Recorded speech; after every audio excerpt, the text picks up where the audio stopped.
Great game yesterday, but we're here to talk about the Mets, not football. But yeah, Mets Talk with Hayden is the name. I know I've been a little inactive. Haven't really done anything in about 3 weeks or so. That lies on me. I've just been mentally checked out and slammed with a lot of stuff. So maybe next week I'm going to try and clear out some of my schedule to maybe do like the traditional Mets Talk live stream. I definitely want to do a season recap and kind of my thoughts on the Buck Showalter and David Stearns stuff. So otherwise good to be here. And let's go Mets. And we got a great off season ahead of us and playoff baseball. Yeah. What's up, Chris?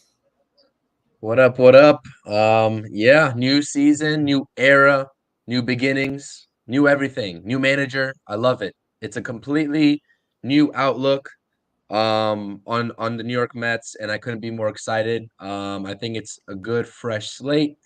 I've been seeing a lot of whining and moaning about the decisions that are being made amongst the Mets Twitter, and that's just the Mets fan base in a nutshell. I was in the actual press conference on YouTube from SNY's live stream.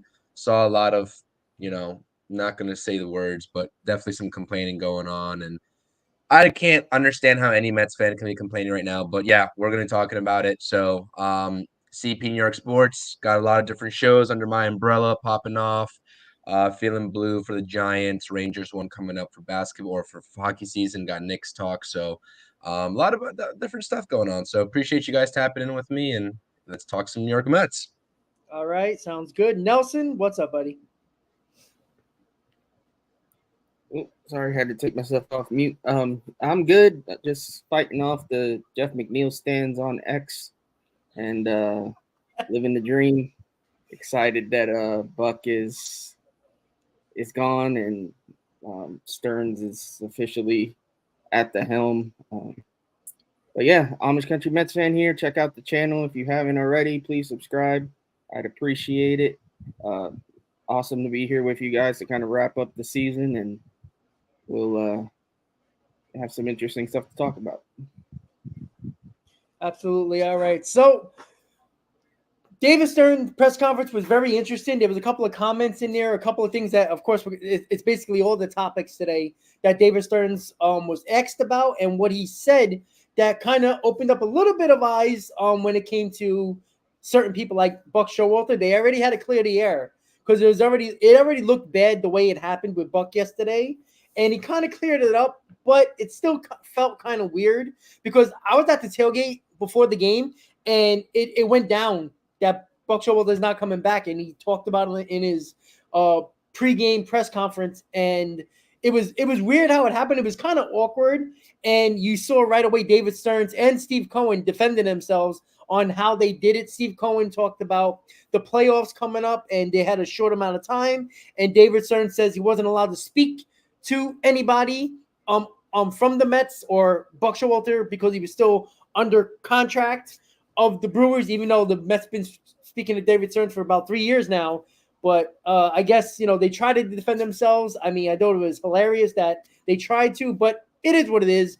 But the more important things is what Steve Cohen and David Stearns said. And there was two things that really came out was the Alonso comment about David Stearns. More people took it a little bit more insanely crazy than others on Mets Twitter. If you were following Mets Twitter throughout the press conference, the Alonso comment when he says, yeah, Alonso will be our first baseman next year, and didn't really go into, much more than that. And that's strategic, obviously.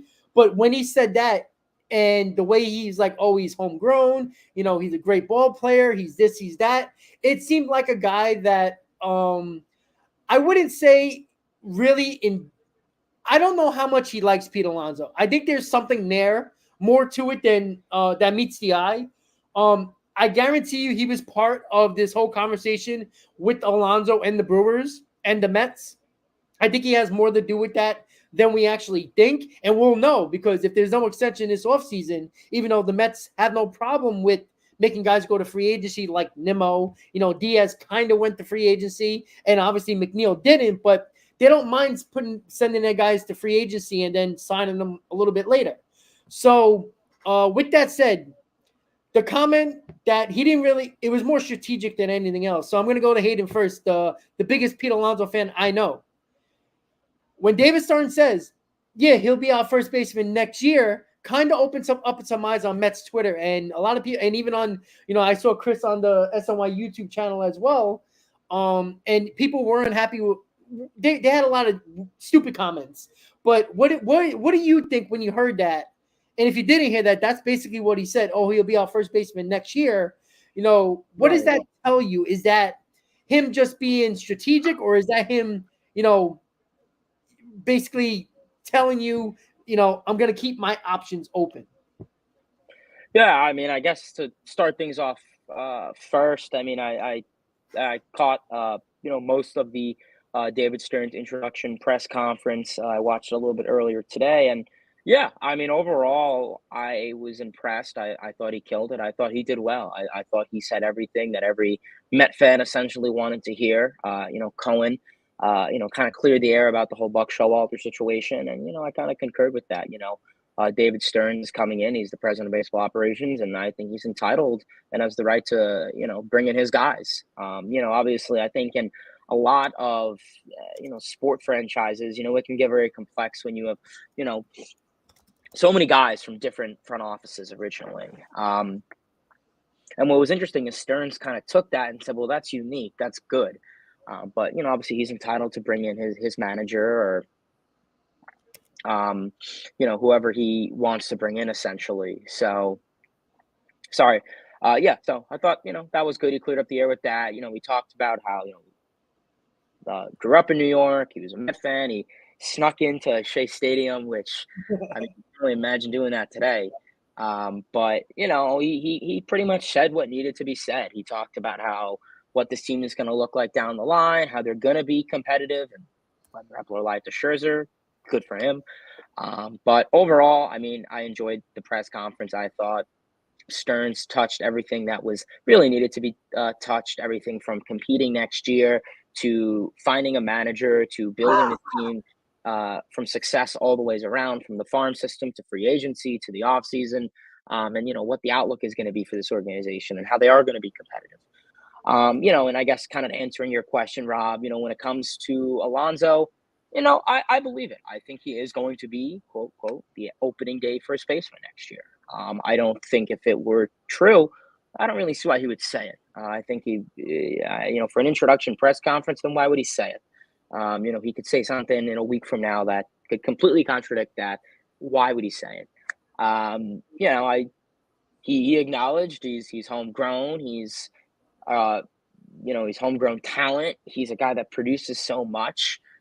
Stearns took a value in that. We know Stearns is a big believer in, power hitting, all these hardcore analytics, barrel metrics, all that stuff. And, Alonso qualifies under that. So overall, I think when it comes to it, I think Stearns was, being honest when it came to the whole, Pete Alonso situation that he will be the opening day first baseman next year. And I mean, being honest, I wouldn't be surprised if some more stuff goes on. And I mean, if I'm David Stearns, the first thing I'm doing in November is working an extension with Alonso. That should be one of the top priorities out there. And so I think it's going to be interesting to see what happens with Alonso this offseason, with whether it's an extension or I guess that would really only be it. So otherwise impressed with David Stearns, and I think the new era of Stearns is going to be important. Just last thing to touch on is this is your guy. Cohen waited 3 years for him, and this is your guy. So you really want to get this right. You really want to come off with a good first impression. We know Cohen talked about how complex it could be to find the right guy. And this team has gone from, one guy to another, to another, to another. And, well, this is your president of baseball ops. This is your GM. And it'll be good that Cohen can kind of take a step back. Because as much as I may be a little hard on Cohen, for an owner, I've never seen that many owners involved. So it's good he wants to be, but I think it'll be nice Cohen could take a little bit of a step back and give David Stearns a little bit more control, and obviously Billy Epler as well. Yeah, absolutely. That's a good conversation, right? Oh, good comment and opinion, especially with the big Alonso fan I know you are. All right, Chris. So what did you think about what Stearns has said, especially with his defense of Buck? No matter if you like Buck or not, one of them fired or not, and then the Alonso comment that he made.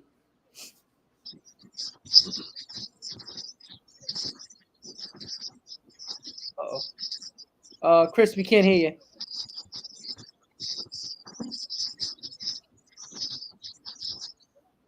All right, guys. So, Nelson, what do you got? Wait for Chris to come back. Sorry. That's why I'll jump in his spot real quick. Yeah, as far as the Buck thing, I mean, if you take Stearns at his word, he couldn't really do anything or say anything about it. So it sounds like he just made it known to Cohen that he wanted to pick his own guy. As far as the timing and how that went down, I don't know what happened there. It almost seems like they wanted to announce it before the season was over, but I don't know if they necessarily wanted to do it the way Buck did. I think Buck kind of took it upon himself to tell that to everybody. I don't know that the Mets were necessarily ready for him to say that. I don't know. It was just a weird situation, but I mean, it is what it is. It's what's done is done. It was going to happen regardless. Yeah. Did they fumble it a little bit? Maybe. If you want to nitpick, I guess they did. But I mean, I wanted him gone, so I don't have a problem with it. It is what it is. As far as the Alonso comment, Hayden's right. He didn't have to say that. He could have twisted his words and said something. He could have been more vague.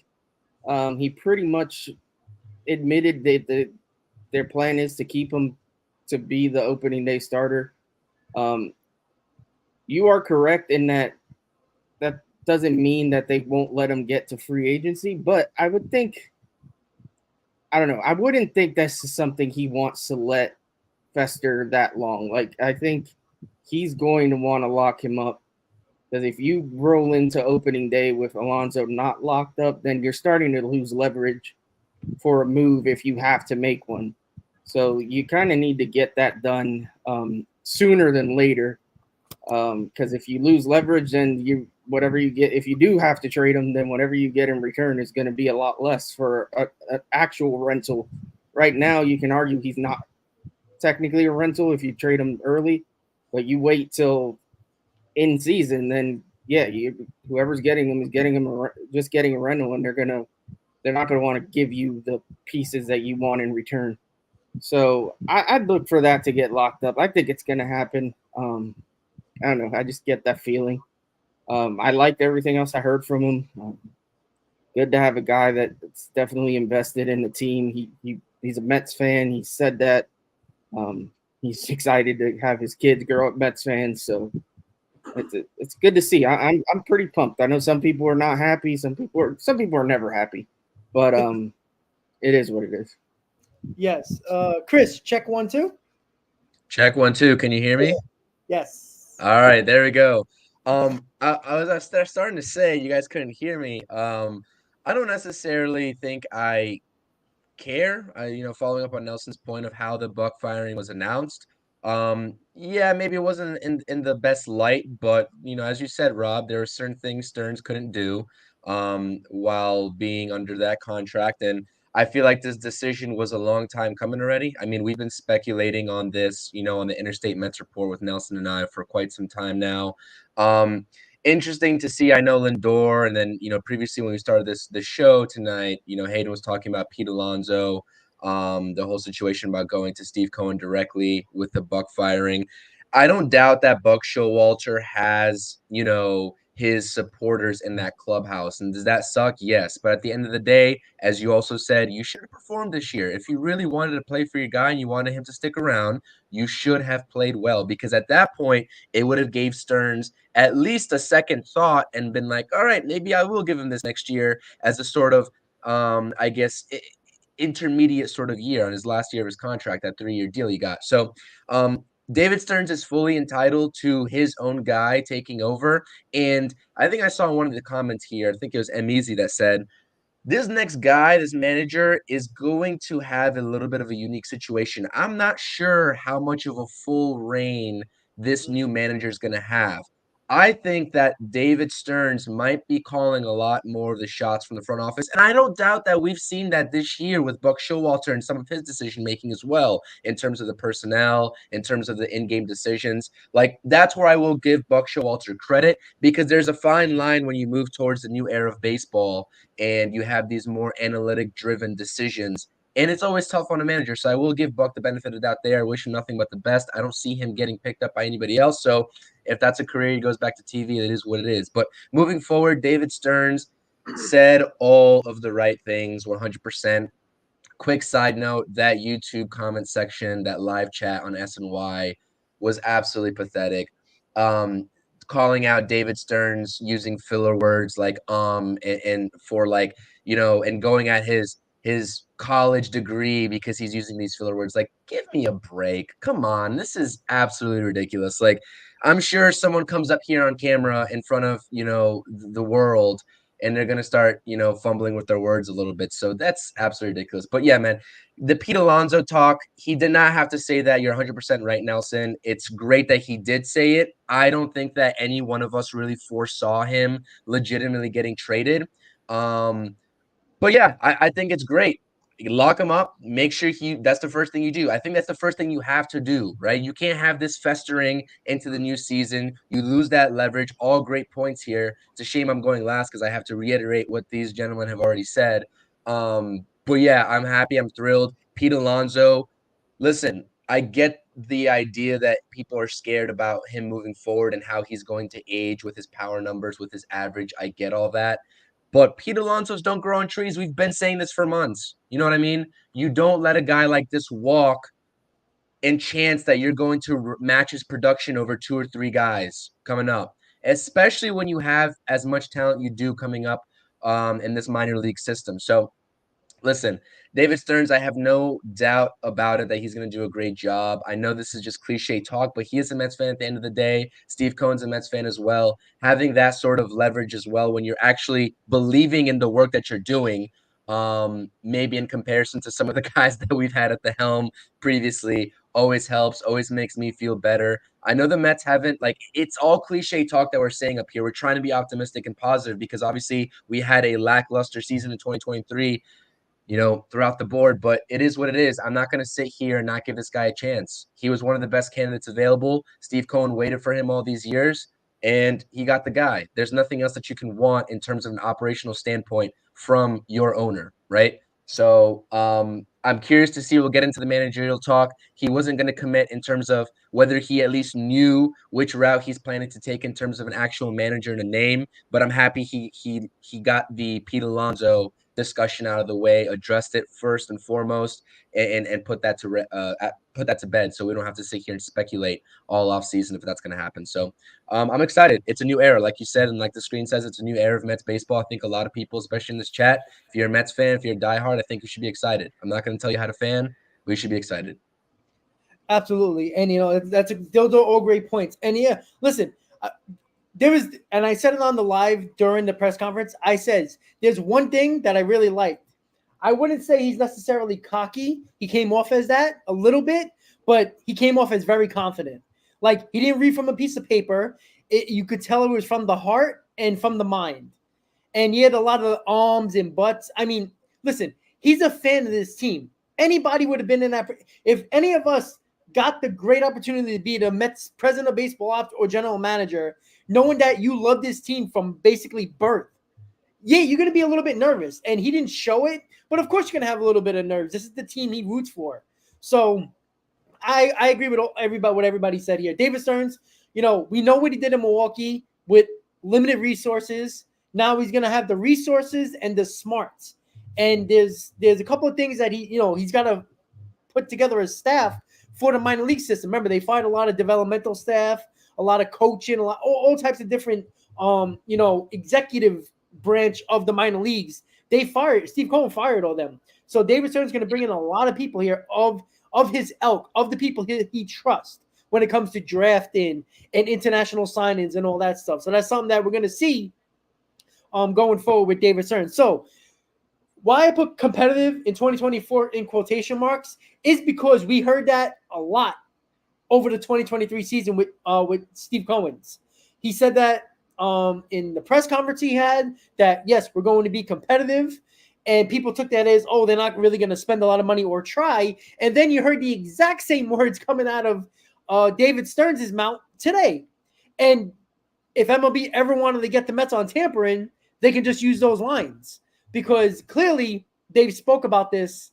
And what was coming out of Steve Cohen's mouth was probably coming from the mouth of David Stearns much earlier than this. And I do think David Stearns had a say in what happened at the trade deadline. I truly believe that. And nobody's going to change my mind on that. So we're going to skip the competitive in 2024. I just thought it was funny that David Stearns said the exact same comment, and somebody put it on Twitter, what Stearns said and what Cohen said, and it's the exact same line, word for word. So I thought that was funny. So managerial candidates, David Stearns said there's going to be a wide net. We know the obvious choices of candidates that, we've all talked about. A lot of people are talking about Bob Melvin if he gets fired from the Padres. Phil Nevin just got fired, but I don't think he's a candidate. I don't really know at this point. Everybody knows about Craig Counsell. I think he's probably the favorite on the poll that I did earlier today on YouTube. You can say that a lot of people believe it's going to be Counsell. I don't think people believe it's going to be Counsell because they like that choice. They just think it's going to happen. So, Nelson, I'm going to start with you. All the candidates that there's probably going to be, probably people we never heard of. There's going to be a lot of managers that have no experience and a lot of managers that have a ton of experience with winning and losing, mostly losing, which most managers that don't have a job are mostly losers. So, Nelson, managerial candidates, if you had somebody out of the blue, if it's not somebody that has been mentioned or Craig Counsell, who do you think could be like a dark horse in this race? I mean, honestly, there's multiple guys. If you skip over Counsell, you can go immediately to his right-hand man in Pat Murphy, the bench coach in Milwaukee. He was a finalist. Not during when Buck got hired, but before that, I think when Beltran got hired, he was a finalist. Another Joe Espada, another guy that's been a finalist before. He's a hot name. I don't know what Dusty's doing in Houston. They've kind of been grooming him to take that job eventually, but I don't know if Dusty ever plans on retiring. So we'll see what goes on there.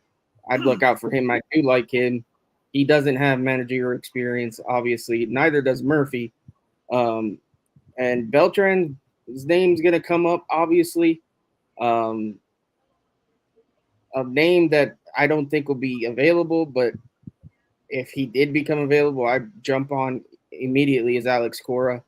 Don't know exactly what the Red Sox are doing over there, but that's a guy I definitely look into. I know guys that I wouldn't touch, and that's Gabe Kapler. Have no desire. Bob Melvin at all. I've heard Mike Schilt's name mentioned, but I don't think he fits the philosophy of David Stearns. Part of what got him canned in St. Louis was anti-analytics, and obviously Stearns is not anti-analytics, so that I don't think that's a fit per se. Chavez is obviously probably going to come up. I'm sure he'll get an interview. Like he said in the press conference, it's going to be a wide net. They're going to talk to a lot of people.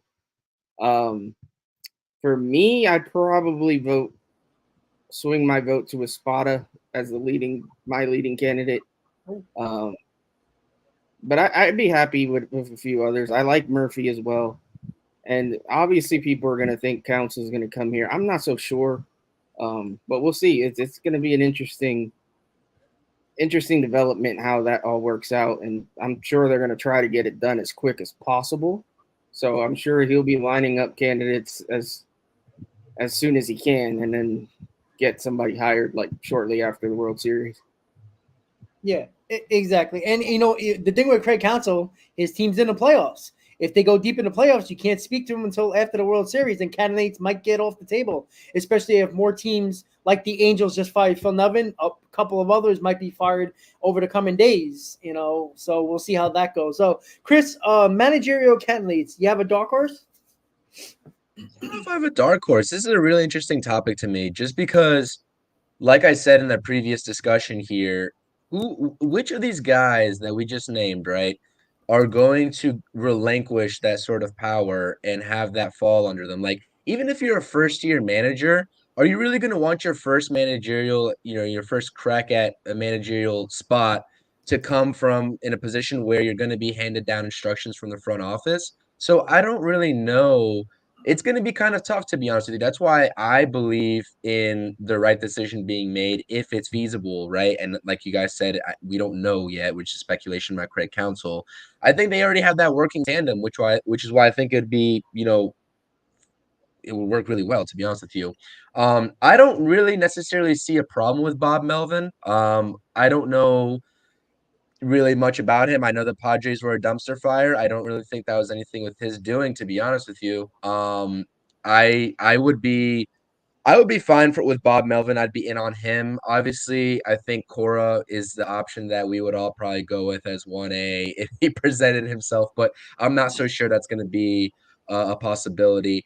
I want to say Chavez, and I want to give him a chance. I don't think it's going to come with the New York Mets, unfortunately. I think he's going to be a great manager somewhere else. I just don't think it's going to be for the New York Mets, because I'm not confident David Stearns wants to promote internally, to be honest with you. At least now for the managerial spot. I would love for him to remain on the staff, but I know he's going to get some interviews, and best of luck to him, because I know that he'll do a great job, and I know he's a really well-liked guy in that clubhouse too. So I don't really know any sort of dark horses. I was going to say Kapler, but looking back on the Giants and some of the interactions I've seen with Kapler and the players, he seems like a very hard-headed guy. He seems like he's I don't know. I don't want to make any speculations, but I was going to say Kapler's my dark horse just because that was one of the only guys that got fired. What do we have? 4 managers already around the league that got fired, I think it was, with Phil Nevin just being one of their most recent ones. So I think the clear-cut favorite here is definitely Craig Counsell. I know that's a cliche answer, but just the connections are too strong there, especially with the working tandem that they already had in Milwaukee. But I think Bob Melvin would be a fine candidate, to be honest with you. I don't know too much about this Spada guy. I think he's in the Astros. He's going to be yeah. I don't know too much about him, to be honest with you. I think Nelson's been doing his own research on him. I think that I've heard good things. I know he was a finalist that one year as well, like Nelson just said. So I don't have any dark horses, but I just think that if the worlds align perfectly, I think the best situation would be to have Craig Counsell. I know that it's a little bit of a slippery slope when you bring a tandem over from a different organization that hasn't won a World Series. But when you look at the situational differences and you look at what they've accomplished in Milwaukee, having a tandem like that with the assets of Steve Cohen, we've said this before, I think I'd sign up for that all day long, to be honest with you. The front office has put the Milwaukee Brewers in a position to go for and make a run at the World Series, right? Their talent lacking is just another thing, and I guess Woodruff just got hurt for them as well, which is unfortunate news going into their playoff run. But yeah, give me Craig Counsell. Like I said, I just want to go back to the Buck Showalter talk just quickly. Yeah. I don't like. I know everyone. I know Nelson and I were definitely on board with not having Buck Showalter. I just want to say first and foremost, though, that like MEZ said in the chat, I do respect what he accomplished with the Mets in his tenure, especially last year in 2022. And I am grateful that he did bring winning baseball back to New York. If it was only for 1 year, so be it. But yeah, I just want to say that piece real quick, because I think that Buck, like you said, it's important to call that out when you have so many stories of these players, especially within the Mets organization right now moving forward, that had so much respect for Buck. So, but to just touch up on the last point, I think Craig Counsell makes sense. It's a perfect situation. It's a perfect tandem to take over New York baseball. So I think that would be my final answer. Yeah, and yeah, I agree with you. And the safest route is probably Craig Counsell, right? Because I Stearns obviously trusts him, even though he got the job and Counsell was already there, but they built a good relationship, which is something that sometimes it's just not easy. And like you said, Chris, it's not easy to actually find somebody who want to have that partnership, which we'll get into the philosophy in a little bit. The partnership is important because the manager doesn't have full control over the lineup anymore, the bullpen anymore. Like it's all predetermined for the most part before a game as they work together on, giving guys days off. what bullpen arms you're going to use in certain situations, the lineup that should be used against a righty or a lefty. It's not just the manager making those decisions anymore. It's the GM, it's the analytical department, it's God knows who else. So, Hayden, managerial candidates, who would you like to see as manager, and do you have a dark horse? Yeah. So I guess just to touch on the one thing that you just said, Rob, and I agree with that point entirely. You look at it, the manager position it's not what it was 15, 20 years ago. I mean, you look back at, the Bobby Valentine era. The manager position has evolved a lot. You have all these predetermined stuff, the analytical team. It's really a conjoint and combined effort now. But that's besides the point. I think when it comes down to managerial candidates, a lot of it's still fresh. It's 2 years ago we were talking about managerial candidates, and it's a lot of similar guys minus Buck Showalter in this case. I think when it comes to it, my ideal candidate would be on the younger side. I think that we need to go a little bit younger. No disrespect to obviously some of the veteran and older managers, but I just think it's better to go a little bit younger. Yes, I think experience counts, but I think we need a mixture of that, and you need a mixture of that old school mentality and analytics. I think that's important in baseball nowadays. So if we can get a nice mix of that, that would be great. The whole belief that Buck was anti-analytic, it was a bunch of nonsense from the beginning. But a mixture of analytics and that old school mentality would be nice. Just someone on the younger side. Craig Counsell probably would be the guy that I would assume and would be my ideal candidate, considering he literally we just got David Stearns, so I don't really think I need to explain why. But Craig Counsell would be one. People have talked about Gabe Kepler. Nah, I'm not. No, I mean, I get it. Some of the Giants' issues with front office space, but I don't think he's a great manager. How he handled that bullpen, how he handled that team, I don't think was great. Beltran, I think, would be interesting. I'd like to see him maybe have a little bit more coaching experience. I know he's in the front office, but maybe get some coaching experience under his belt. Maybe in a couple of years he could be a potential name. Joe Espada, definitely a name we talked about 2 years ago. He was one of the 3 candidates 2 years ago. He could definitely be a candidate. And Alex Cora, I definitely think a reasonable guy, has a good resume. A lot of the Red Sox inadequate past 2 seasons were more so in the front office, Hein Bloom. Rather than Alex Cora. He came back from the whole cheating scandal, and you saw he brought that 2021 season. And, I get it. He's had his bad moments. He's had his good moments, and so has everyone.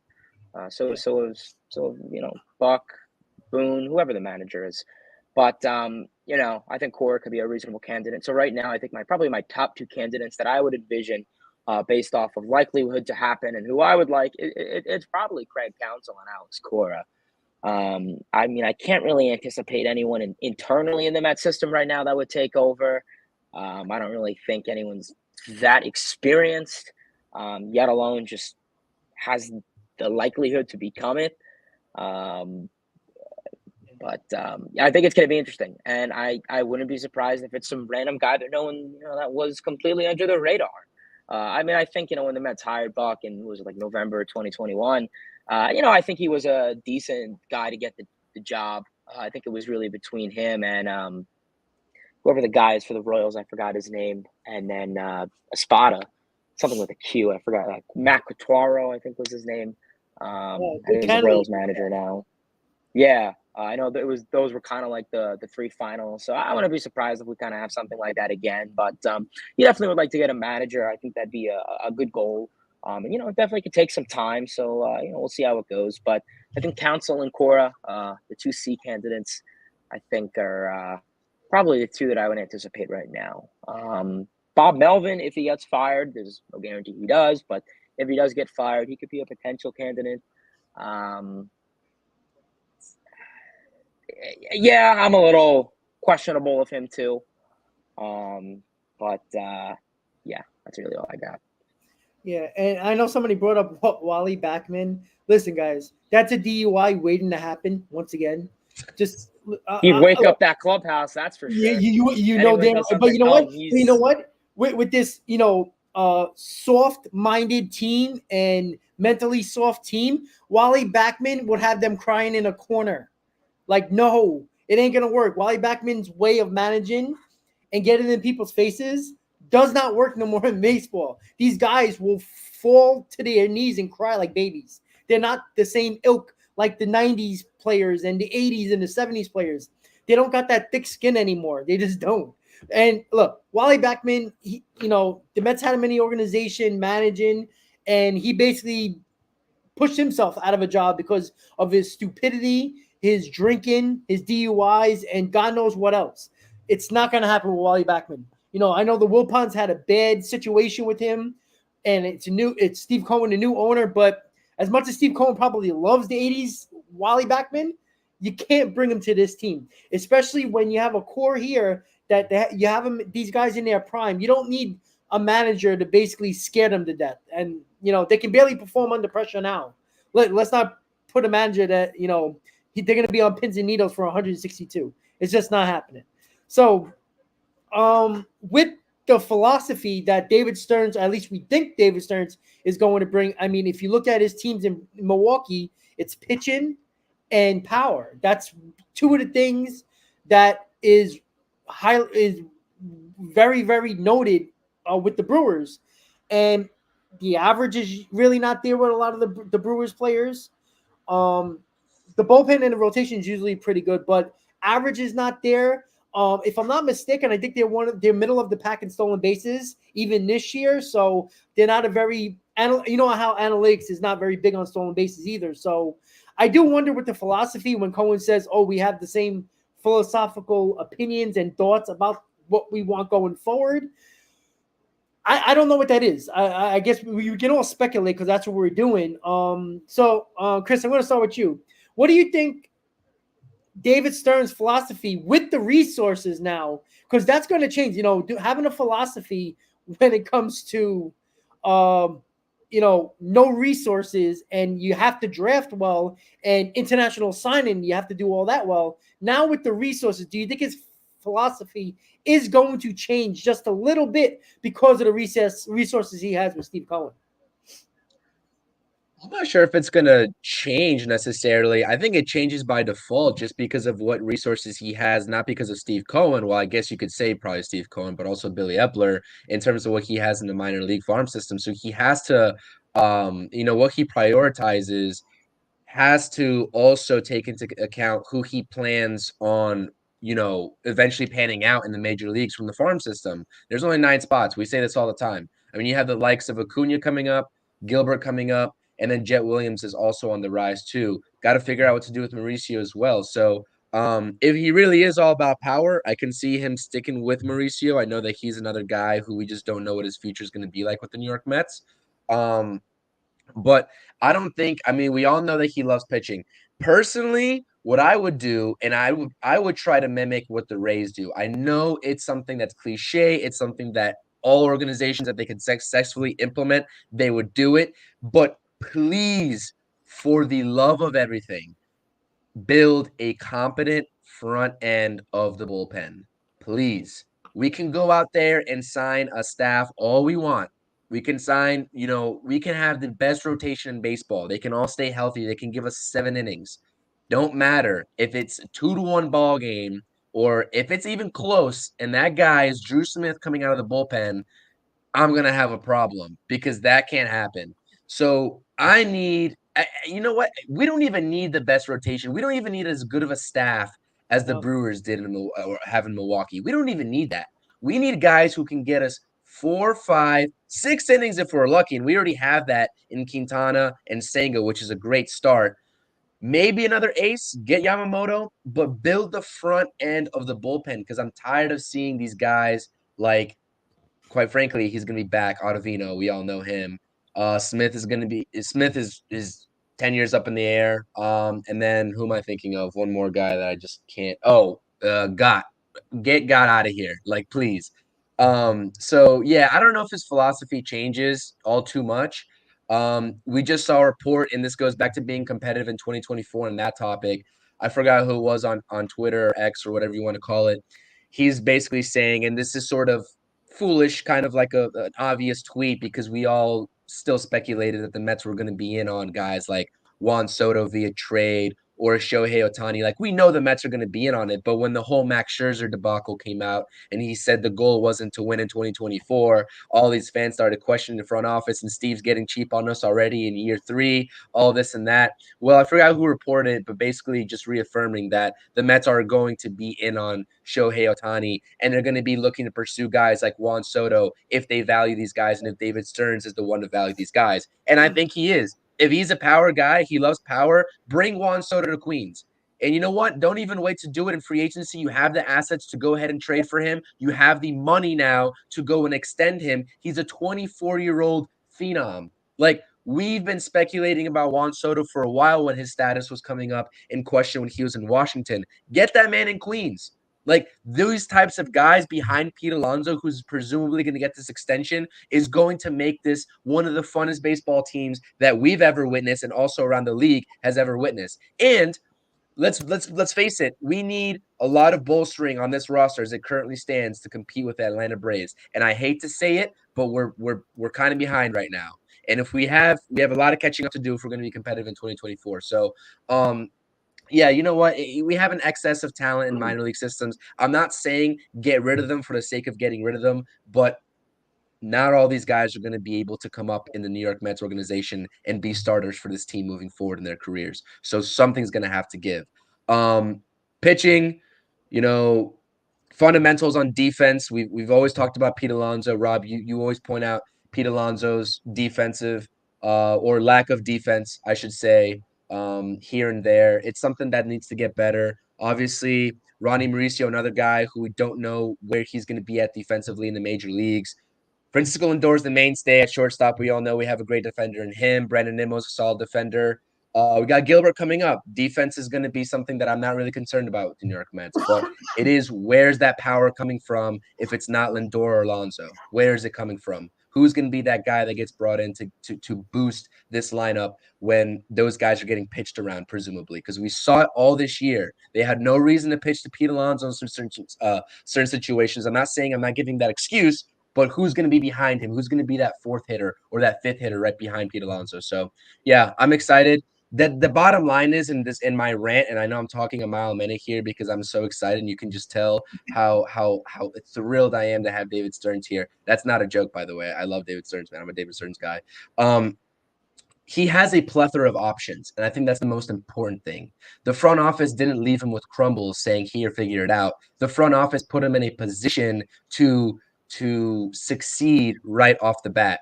And I think that's the most important thing, and I know that he appreciates that as well. So, yeah, that's what it is. I think his philosophy is going to work well, and I think that Steve Cohen, I think like Hayden said earlier in the stream, letting Steve Cohen take that step back and kind of letting just David Stearns take over and just say, Steve, where's the money? Give me the money.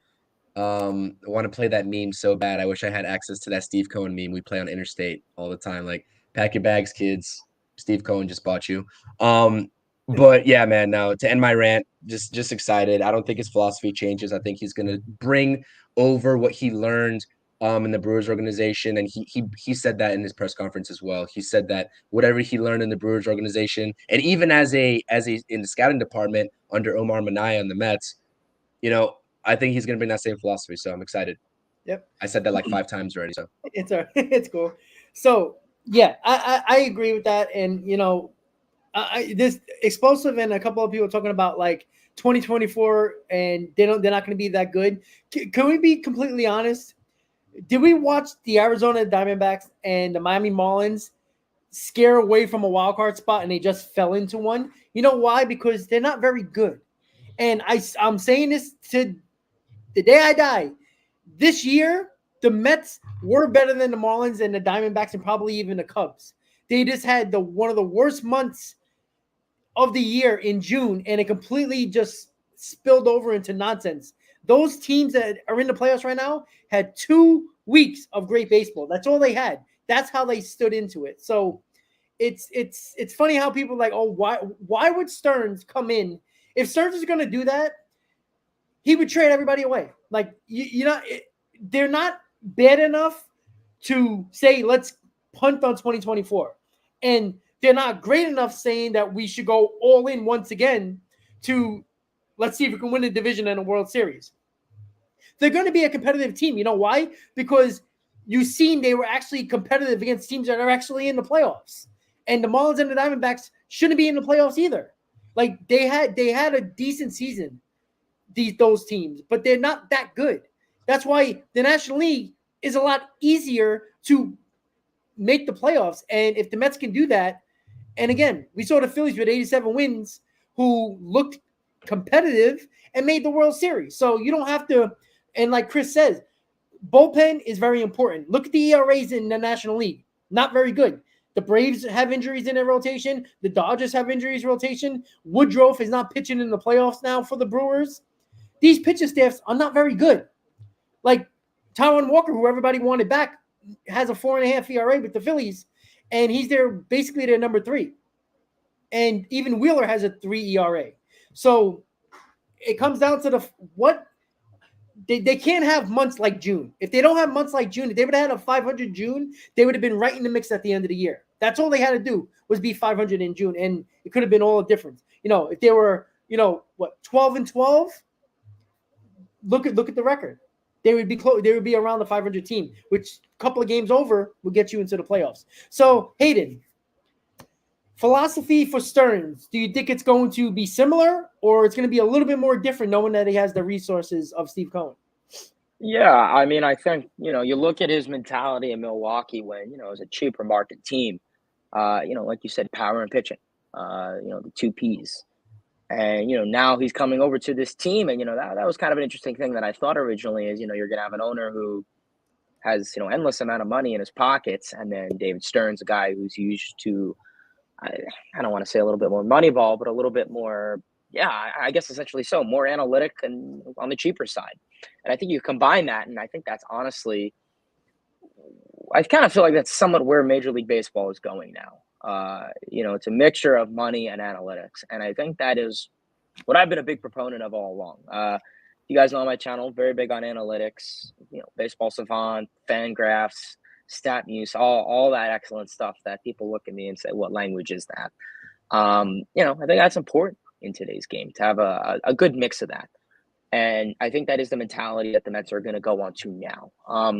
When Cohen took over, the analytic team wasn't really, it was a thing, but it wasn't very effective. 2021, it was building its way up. Last year, building its way up. And I think now we're starting to see more of it. And I think next year in 2024 is when we're really going to see that really start to come into play. I think power is very important. Could be a controversial take, but the small ball mentality doesn't really work in 2023 baseball. You look at a team like the Guardians this year, they tried that. I just don't think that facade works anymore. 1980, 1990, yeah, maybe, but I don't believe that works anymore. I think power wins championships, power and pitching. I really do agree with that mentality. You look at some of the best teams in baseball, the Yankees, the Braves, the Rays, power, home run. And I think that's what the Mets need to start to do. It's good to have your couple table setters in the lineup. You have that. Start to add, a little bit more power. I think that's going to be huge. I'm not saying everyone in this lineup needs to have, 50 home runs, but, and it's good. We saw this year. You had 4 guys had more 20, 24 more home runs. Well, what happened? Well, when you have Steven Nagosuk and, pitchers like that coming in and blowing leads and, going 2 and 1/3 inning, it's kind of hard to win ball games. So I definitely think it's a combined effort of power and pitching. I think this team is going to, embrace more analytics, embrace more of that, also spend money at the same time. But I think they're going to focus heavily on pitching and power. And like Chris said, the bullpen. People forget about a bullpen. With the pitch clock, with pitchers only going 5-6 inning, it's not like guys are going 8-9 innings anymore. Back to back appearances. Guys are going 5-6 innings. And that we saw it this year with the pitch clock. Guys are not going as long. And then, you're going to have a bullpen arm for the 6th, the 7th, the 8th, and the 9th. I get it. Diaz is coming back. You have the 9th selected. Ottavino will probably be back. So that's 1 inning. You'd like to have Rayleigh back. That's another inning. But you need a super bullpen. And when you have guys like Drew Smith and Steven Nagosik and Trevor Gott. I mean, are you kidding me? Who? I mean, I hate to sound unprofessional, but they're absolute dog shit. Man, Dominic Leone too. I mean, he was a Frank the Tank favorite on his videos. I mean, he would have songs mimicking him. I mean, maybe that was the only good thing about the bullpen is Frank would give me a good laugh. But yeah, you need to build a bullpen. And I'm not saying, I'm not going to go out and sign someone really aggressive. Make Josh Hader an 8th inning guy. I'm not saying that, but you need to have a super bullpen, and that's when analytics tie in. You look at a team like the Rays, then Brooks Raley, someone like that. You need that because it's not going to work with these nobody relievers, and they come in and blow games, and you need to have So I think, like I said, to put a pin in everything that I'm saying, a mixture of power and pitching, analytics, and old school mentality, and then you need a bullpen. If you're not going to have an elite rotation, you need a more than adequate, above par bullpen. Yeah. And speaking of bullpen, don't forget about Yacobonis, right? Yacobonis was was the man. Yaka. All right, I'm sorry. I just had to say it because I actually saw Yacobonis. He was actually at Citi Field yesterday for some reason. He wasn't in uniform, but he actually came to the 7-line section and hung out with the fans. So that was kind of cool. So Nelson, philosophy. What do you think? Well, I don't know how many people saw, like obviously everyone saw the press conference, but Steve Gelbs then interviewed Stearns afterward, and I was almost more intrigued by what Stearns had to say during that interview than anything he said while he was at the podium. He mentioned how much of an influence Omar Minaya had on him back when he was an intern. He mentioned the importance of scouting. And not just, I know everybody thinks, analytics, scouting's not as important, blah, blah, blah. Well, he mentioned the importance of scouting. He mentioned the influence the 98, 99, and 2000 Mets had on him as a fan and on his philosophy towards building a roster. Like, one of the things he said was the fact that those teams, it's not the roster you start with isn't always the roster you finish with at the end of the season. So he meant the importance of keeping like an open mind and having a plan, but being able to like shift your focus, kind of like the Mets did this year in a some would say a negative way, but they had a mindset of where they were going to go. It didn't work, so they shifted. He's obviously thinking along those lines as well. Like I might have a plan to start the season, but that doesn't mean I have to stick with it throughout. I can adjust and be open-minded, and I like that about what he had to say. I like that he's not just going to ignore the old school aspect of baseball. It needs to be a mix of the analytics with the old school. And when he built his teams in Milwaukee, yeah, it's obvious. Pitching and power were important to him. He built a rotation that has been very consistent throughout his tenure there. He built a very solid bullpen as well. One thing that his draft team, they drafted a lot of outfielders. I don't know if that's like a personal philosophy of his. But he did draft a lot of outfielders. We'll see if that's a thing with the Mets going forward. But yeah, I don't expect him to change the way he thinks as far as how you build a team. I don't think he's going to decide, okay, we're going to move forward and play small ball and steal 100 bases and this and the other. I just don't see him doing that. That's just not the way the game is really shifting to be played that way anyways. I mean, I know they changed the rules because they wanted more guys to get on base and hit singles and steal more, but at the end of the day, it's still pitching and power. That's what the focus is. I think that's what the focus is going to be. Most teams are going to head that or try to head that direction. So when you get guys like Ohtani available and Soto, obviously, yeah, those are going to be guys that he's probably going to be trying to go after because they provide that power. They provide power that we don't have outside of Alonso and Lindor. I mean, maybe Ronnie can develop that if we keep him. He was had pretty decent power numbers in the minors. Alvarez obviously has very good power, but we saw he had his ups and downs too. With the kids, you can't just expect them to be the saviors because they're going to take time. Even in their second year, they're going to have their sophomore slumps and this and that and the other. So I don't know. I have confidence in what Stearns is going to do. I just think he needs to obviously get his guy in at the manager spot. We've talked about it. I can see what everyone's saying about how a manager is not as important and they don't make as many decisions. But I think when it comes to in-game decisions, the manager is still making. I don't think the manager is getting phone calls in the middle of the game telling them what to do. Like I don't believe that. Some people might. I just don't think that's a thing that happens. I think at the end of the day, the manager has to be able to think on the fly and make his own decisions. And I think Stearns has to hire a guy that he trusts to make those decisions. When it comes to lineups and this and that and the other, obviously it's a team effort. The analytic guys and the manager and the other coaches, they all probably talk and figure that all out. But when it comes to in-game decision-making, I think that's something that the manager does need to do and he does do on his own. And we need a guy that's able to be competent in that sense. So that's something that would be interesting to see what the philosophy is there, what the philosophy is as far as I know. He said he would interview guys without experience and guys with experience. He's not pigeonholing it to like one thing.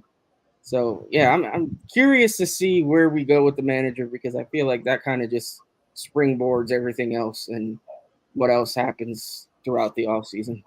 Yeah, and you made a good point about the drafting of the Brewers. It's a lot of outfielders. I actually realized that too when I was looking at the drafting of them. And yeah, you're right. There's a lot of outfielders. But you know what? The Mets draft shortstops every single time. So at least there's 3 spots in the outfield and only 1 in shortstop. So I guess it's not bad if you draft 10 outfielders for 3 spots. Hopefully at least a handful pan out.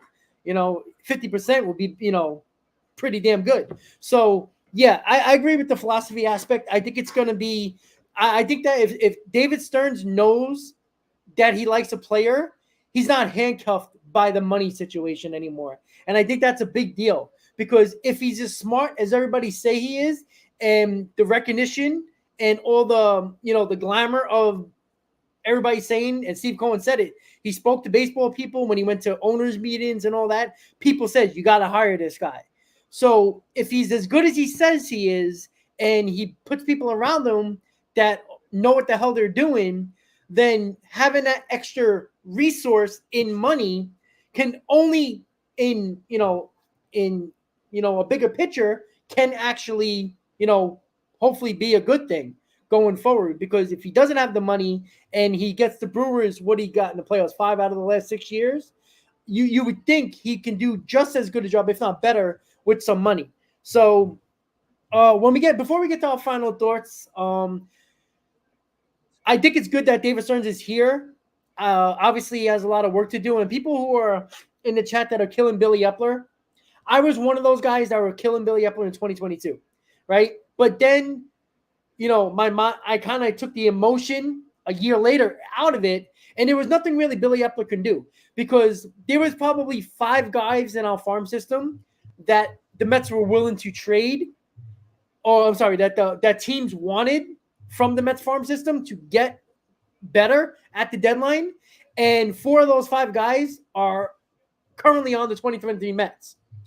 So we didn't have nobody to trade unless you wanted to trade Alvarez or Beatty or Vientos or Mauricio, right? There was nowhere to go with that unless you wanted to completely deplete your farm system. And yeah, in retrospect, look what the Mets farm system is now. But just a year and a half ago at the deadline last year, guess what? They didn't have a farm system like that. So if they would have depleted their farm system to get who they wanted and there wasn't greatness out there to get, I think that it wasn't really Billy Epler's in that his fault. And it's not like, and then now with this year, I don't know what people wanted. Like, I didn't hear people chiming for Nathan Eovaldi or, or other guys. Like, there wasn't anybody, even, everybody wanted Andrew Chafin. Andrew Chafin didn't have a good year. And Epler did put a good bullpen together until Diaz went down. And then Ottavino actually had to be better in the eighth. David Robinson, who was supposed to be the eighth inning guy, is now the closer. Really had to bounce up. That moved everybody up. And I think that transition kind of messed with a lot of people's heads, unfortunately. So I didn't know what Billy Epler can do this offseason. Like, if you didn't get DeGrom, you had to get Verlander. And it's not like Verlander was bad for us. He was very good for us. The Mets just went a different route, knowing they weren't going to compete in 2023. That's just the way it is. So we're going to go with the final thoughts. And with that final thoughts, I'm going to ask everybody one question. So when you say your final thoughts, give me an answer.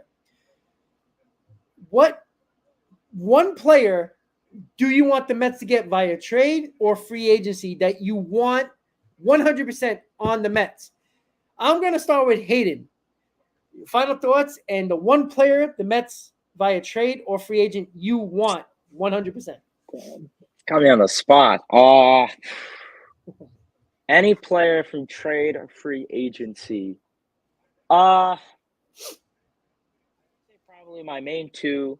I would like to see Yamamoto and Juan Soto. I think those are two names of two guys that I think the Mets could go for in free agency or trade, preferably free agency for Soto's case too, but we'll see how that goes. But yeah, those are two guys. Mets Talk with Hayden is the name. Well, baseball's over for the Mets at least, so we have a month of postseason and living in misery, but at least I have football and hockey coming up, so we'll see how that goes.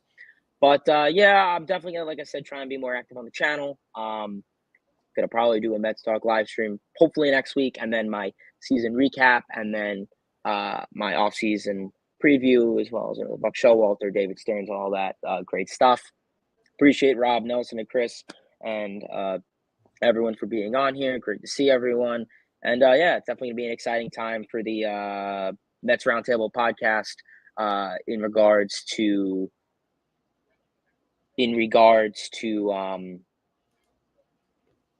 what was I going to say? In regards to the off season. So we'll see how that goes. And All right, Chris. I don't know what to tell you, man. Comment for everything. I agree. So, Chris, a player via trade or free agency that you want 100% on the Mets, and your final thoughts. I mean, I'm going to go a similar route. It's Juan Soto, 100%. I know the popular answer probably is Shohei Ohtani across the fan base. Give me Juan Soto, man. Give me Juan Soto. Brandon Nimmo is fine in outfield, obviously. Locked him up. Great job. We have Marte. His future is in flux with the Mets, even though he's got another year or two left on his deal. But, man, Juan Soto would be electric at Citi Field, to be honest with you. I always think about that one game where I forgot who it was in the Mets booth, but they basically said that he isn't a power hitter, and he just belted a home run off the face of the scoreboard. Great. It was Keith, right? I remember that. And it would just be great to see him in orange and blue, man. Finally, just get him on our side for once. After years of torture, he put on the Mets. So in terms of MEZ's question, what's the trade package? Nobody becomes untouchable at that point in a trade for Juan Soto. You do have some leverage over the Padres at that point. So maybe you can preserve a guy like Jet Williams. You can preserve a guy like Gilbert, but maybe you have to part ways with a guy like, Acuna. And that just is what it is. The Padres, were a top 10 team, or top 10 farm at one point. They kind of lowered themselves by going through with that Juan Soto trade.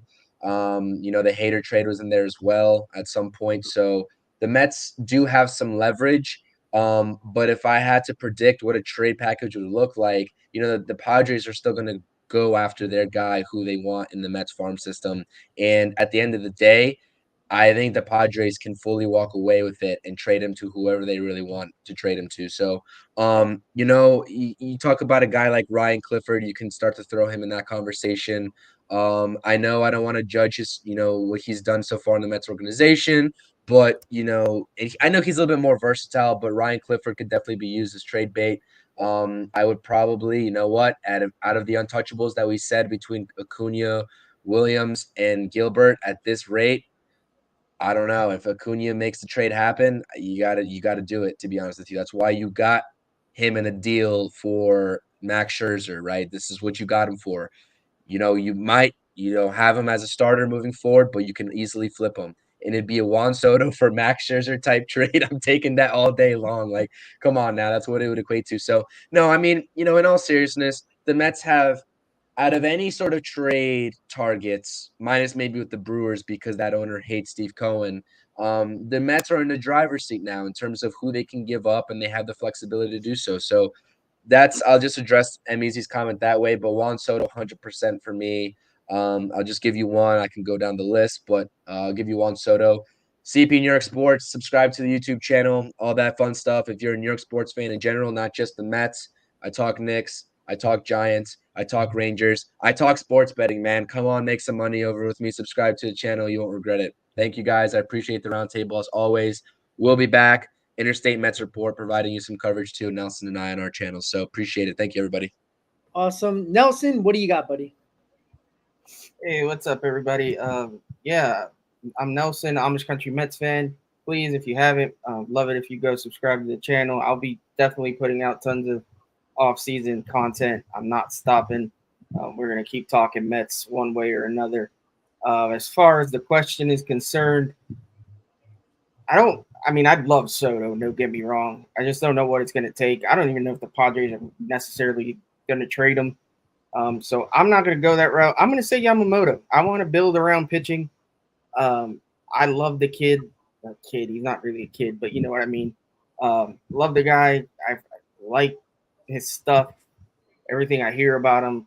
Obviously, what we saw with Senga, if we can package that with Yamamoto and he's a stud, just like Senga is, that could be a pretty lethal rotation. He would be my main target. If you ask me to pick a bat, money is no object, and he's willing to come here. Give me Shohei Ohtani. I don't care. After Yamamoto, give me Ohtani. Stick him in that lineup behind Pete, and let's roll. So those are my two guys. Appreciate everybody that was watching. Thank you guys, Rob, Chris, obviously, and Hayden. You guys are great. Always good to talk to you guys. Yeah, and I know everybody's got a football game to watch. Well, I think some of us anyway. So have a great night, everybody. Let's go Mets. Great stuff, guys. And the guys that I want to, what I said when it comes to one guy I want, or at least a way to look at it, Soto. I think it's a no-brainer. I think you do what you got to do to get him, and we have the depth to do so. But Eduardo Rodriguez, I know he's going to opt out of that Detroit deal. I think that he's a guy that is probably going to be out there. It's probably going to be less money than probably Yamamoto.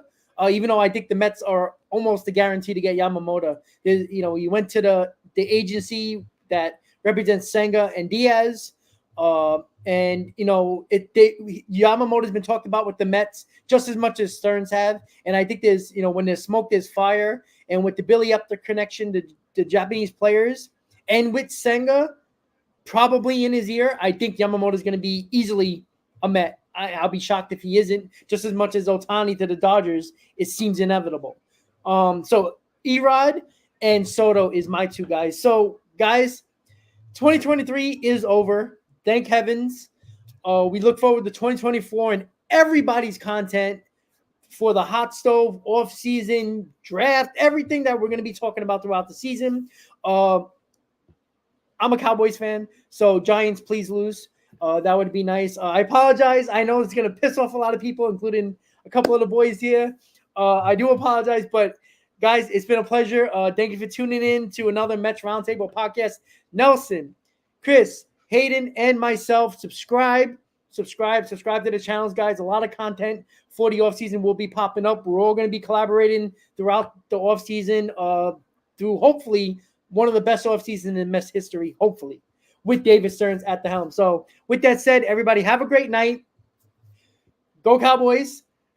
As always, Mets fans, let's go Mets. We'll see you next time, guys. Have a great night. Let's go Mets.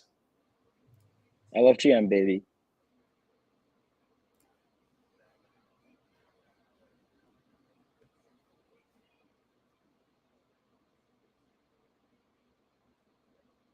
They go to meet the Mets. Oh, they're hollering and cheering and they're jumping in their seats. Where do they go? To meet the Mets. All the fans are true to the orange and blue.